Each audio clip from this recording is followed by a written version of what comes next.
कालू के घर शाम के वक्त डोर बेल बजती है। लगता है न्यूज़पेपर वाला आ गया है। ये बोलकर जैसे ही कालू बाहर जाकर न्यूज़पेपर उठाकर उसे पढ़ने के लिए खोलता है तो उसमें खून से लिखा होता है, आज तेरा आखिरी दिन भी खत्म हुआ, उल्टी गिनती शुरू कर दे क्योंकि मैं वापस आ गई हूँ।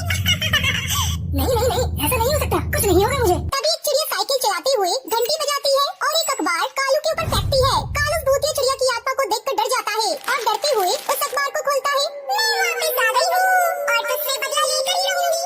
नहीं, ये सब झूठ है माँ, जल्दी बोलो क्या हुआ, तुम इतनी आवाज क्यों लगा रही हो? देखो इस अखबार में खून से क्या लिखा है। कालू के कहने पर सुंदरी कौवी उस अखबार को पढ़ती है जिसमें नॉर्मली दैनिक समाचार लिखा हुआ था। कुछ भी तो नहीं लिखा, कोई खून वून नहीं है, तुम पागल हो गई हो क्या? जाओ थोड़ी देर जाकर सो जाओ। ये सुनकर कालू कौवा सोने के लिए चला जाता है। कुछ देर बाद जैसे ही कालू अपनी आंखें खोलता है तो उसके सामने भूतिया टोनी चिड़िया की आत्मा होती है। क्यों कालू, नींद पूरी हुई है नहीं? चल कोई बात नहीं, मैं वापस आ गई हूँ, तुझे हमेशा के लिए सुला देती हूँ। मुझे छोड़ दो मुझे, भगवान के लिए मुझे बख्श दो, मैं मरना नहीं चाहता। मरना तो मैं भी नहीं चाहती थी, तूने मुझे मार दिया, इसलिए मरने के लिए तुम तैयार हो जाओ। ये कहते ही भूतिया टोनी चिड़िया की आत्मा कालू को जान से मार डालती है। जिसके बाद भूतिया टोनी चिड़िया की आत्मा हरी तोता के घर आगे साइकिल की घंटी बजाकर अखबार फेंकते हुए बोलती है, अखबार ले लो ताज़ा, अखबार ले लो, खबर पढ़ लो, ताज़ी ताज़ी खबर पढ़ लो। आवाज सुनकर हरी तोता अखबार को जैसे ही पढ़ने के लिए खोलता है तो उसमें खून से लिखा होता है, तेरा समय भी पूरा हो चुका है, अब तुझे तेरी कर्मों की सजा जरूर मिलेगी। चंद पल की जिंदगी जितना जीना चाहता है जी ले, क्योंकि मैं वापस आ चुकी हूँ। टोनी नहीं, वो नहीं आ सकती, उसे तो हमने ठिकाने लगा दिया था। और ये खून से लिखा हुआ अखबार यहाँ कैसे आया? कहीं वही तो ये देकर नहीं गई, इसका मतलब वो यही कहीं है। हरी ये बोलकर जैसे ही मुड़ता है तो उसके पीछे भूतिया टोनी चिड़िया की आत्मा को देखकर वो बहुत डर जाता है। सही बोला, तू मैं यही हूँ तेरे पास, और तूने मुझे अभी तक याद भी नहीं किया। वैसे भी कोई अपने गुनाहों को इतनी जल्दी भुला भी कैसे सकता है? मुझे माफ कर दो, मैंने जो तुम्हारे साथ किया उसके लिए मुझे माफ कर दो। मेरा परिवार है, उनके खाते छोड़ दो। जाऊंगी, जरूर जाऊंगी, लेकिन तेरी जान लेकर जाऊंगी, उससे अपना बदला लेकर ही रहूंगी। मेरा भी तो परिवार था, मुझे भी उनके साथ रहना था, मेरे बिना कैसे रह रहे होंगे? ये सोचा तुमने क्या तेरी माफी से वो सब चीजें भूल पाऊंगी? नहीं, बिल्कुल नहीं, हिसाब तो पूरा तब होगा जब मौत के बदले मौत दी जाएगी। ये कहते ही भूतिया टोनी चिड़िया की आत्मा उसके पेट में चाकू मार देती है।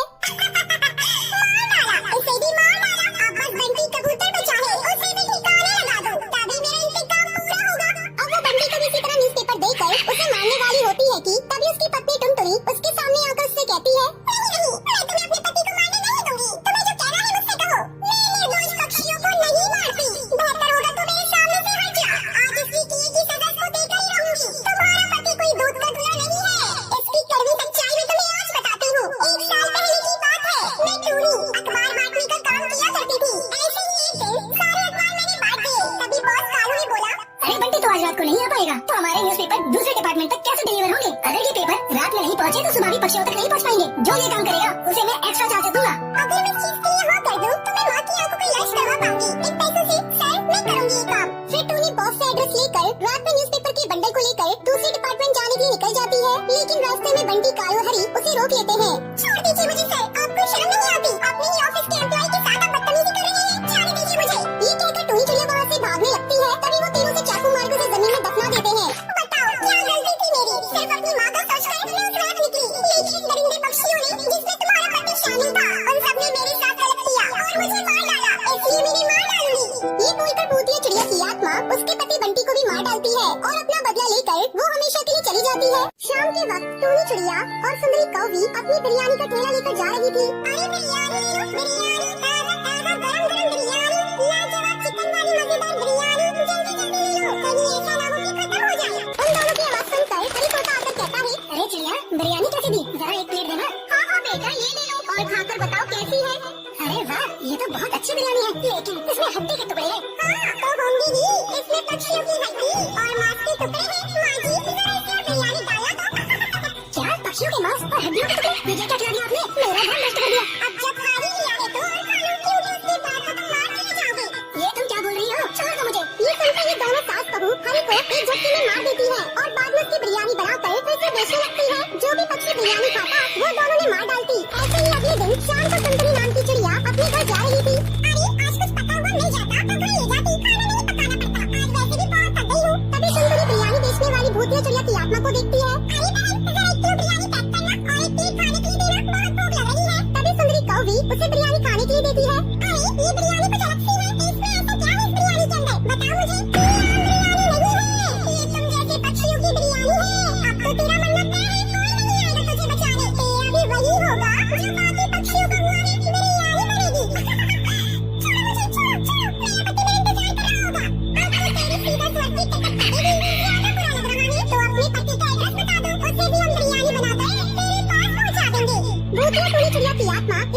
पक्षियों को अपनी बिरयानी के जाल में फंसा लेती है और फिर उन्हें खिलाकर उन्हें मार डालती है। बिरयानी वाली सास बहू का सिलसिला यूं ही चलता रहता है और एक दिन उन दोनों को ये सब करता हुआ बंटी कबूतर देख लेता है। क्या तुम्हें इतनी भर भी शर्म नहीं है कि तुम दोनों इतने मासूम पक्षियों की जान लेकर उन्हें मार रही हो? मैं पूछता हूँ, आखिर तुम ये सब क्यों कर रही हो? ये सब करने की हमारी हाथ हो जाने, क्योंकि हम दोनों के साथ पक्षियों ने बहुत बुरा किया है। कुछ महीने पहले की बात है। मेरा नाम सूरी था। मैं अपनी सास सुंदरी कौवी के साथ इसी जंगल में रहा करती थी। मुझे और मेरी सास को बिरयानी बहुत पसंद थी। एक दिन मेरी सास ने मुझसे कहा, बहू मैं सोच रही हूँ क्यों ना हम सास बहू बिरयानी बनाने का कारोबार खोल दें। वैसे ही जंगल में सब पक्षियों को बिरयानी बहुत पसंद है।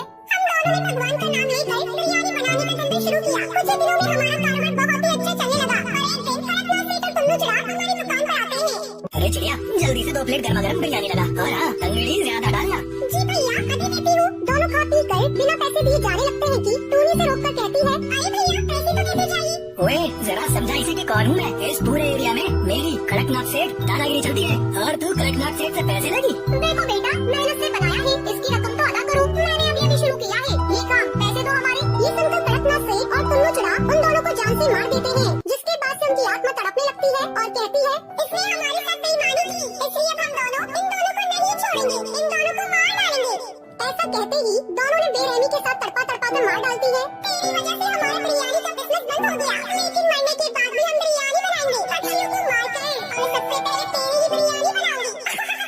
बस तब से हमने पक्षियों को मारकर उनकी बिरयानी बेचना शुरू कर दिया। देखो मेरी बात मानो तो तुम दोनों को मुक्ति ले लेनी चाहिए। वैसे भी तुम दोनों ने अपना बदला तो उन गुंडों से ले ही लिया है, तो मासूम पक्षियों की जान लेकर अपने ऊपर पाप चढ़ा रही हो। हाँ, तुम सही कह रही हो, हमें यहाँ से चले जाना चाहिए।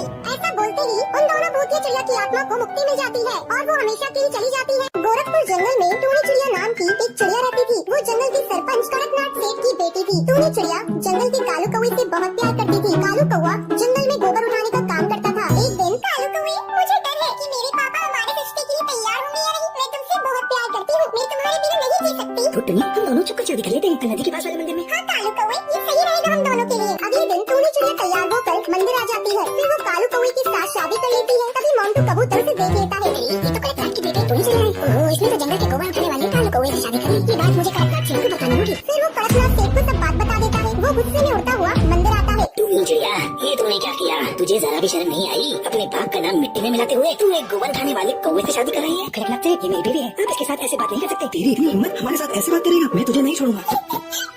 पापा, मैं कालू कौवे से बहुत प्यार करती हूँ, हमें जाने दो, हमें माफ कर दो। कड़कनाथ सेठ अपने आदमी को कालू कौवे को मारने का आदेश देता है। वो कालू कौवे को बहुत मारते हैं और उसकी लाश नदी में डाल देते हैं। मेरा पति जिंदा नहीं रहा तो मुझे जीने का कोई हक नहीं। मैं भी तुम्हारे पास आ रही हूँ कालू कौवे। ये कहकर टूनी चिड़िया नदी में कूदकर अपनी जान दे देती है। ऐसे ही काफी दिन गुजर जाते हैं। अब जंगल में किसी भी चिड़िया की शादी होती थी, टूनी चिड़िया की आत्मा उस चिड़िया को मारकर उसकी डोली में बैठ जाती थी। ये बात सारे जंगल में आग की तरह फैल गई थी। सब लोग बहुत ज्यादा डरे हुए थे। एक दिन टुनटुनी चिड़िया नाम की चिड़िया अपनी डोली में बैठकर अपने ससुराल जा रही थी। उसकी डोली उठाने वाला सोनू कबूतर कहता है, टुनटुनी बहन, हम जरा पानी पीकर आते हैं, आप इंतजार कीजिए। कोई नहीं भैया, आप जाइए। तभी उसे डरावनी आवाजें सुनाई देती है। ये कैसी आवाजें हैं? तभी टूनी चिड़िया की आत्मा वहाँ पर आ जाती है। ये चिड़िया, मैं तुझे नहीं छोड़ूंगी, तुझे भी मार दूंगी और चिड़ियाओं की तरह तेरी डोली भी तेरे ससुराल नहीं जाएगी। नहीं, मैं नहीं जाऊंगी जब तक तुझे मार न दूं। ये तुम क्या बोल रही हो? तुम कौन हो? मुझे जाने दो। ये चिड़िया, मैं तुझे नहीं छोड़ूंगी, तुझे मार दूंगी। जैसे मुझे मारा गया था वैसे तुझे मार दूंगी, तेरी शादी भी होने नहीं दूंगी। ये तुम क्या बोल रही हो? तुम कौन हो? मुझे जाने दो। नहीं, मैं तुझे नहीं छोड़ूंगी। मेरे पति को मार दिया, मुझे उसके साथ जीने नहीं दिया। मैं जंगल की किसी भी चिड़िया को दुल्हन बनने नहीं दूंगी। इससे क्या फायदा होगा? तुम दूसरी चिड़ियाओं को मार के उनसे उनका प्यार क्यों छीनना चाहते हो? इससे तुम्हें तुम्हारा प्यार नहीं मिलेगा। इस बदले की आग में ना जाने तुमने कितनी चिड़ियाओं से उनका प्यार छीना। ये बहुत गलत बात है। माना तुम्हारे साथ गलत हुआ, लेकिन तुम दूसरों के साथ गलत करके ठीक नहीं कर रही हो। ये सुनकर टूनी चिड़िया को अपनी गलती का एहसास हो जाता है। मुझे माफ कर दो, मैंने वो चिड़ियाओं के साथ गलत किया, लेकिन अब नहीं, मैं जा रही हूँ। ये कहकर टूनी चिड़िया की आत्मा वहाँ से चली जाती है। अब उस जंगल में खुशी खुशी चिड़ियाओं की डोली उनके ससुराल जाती है।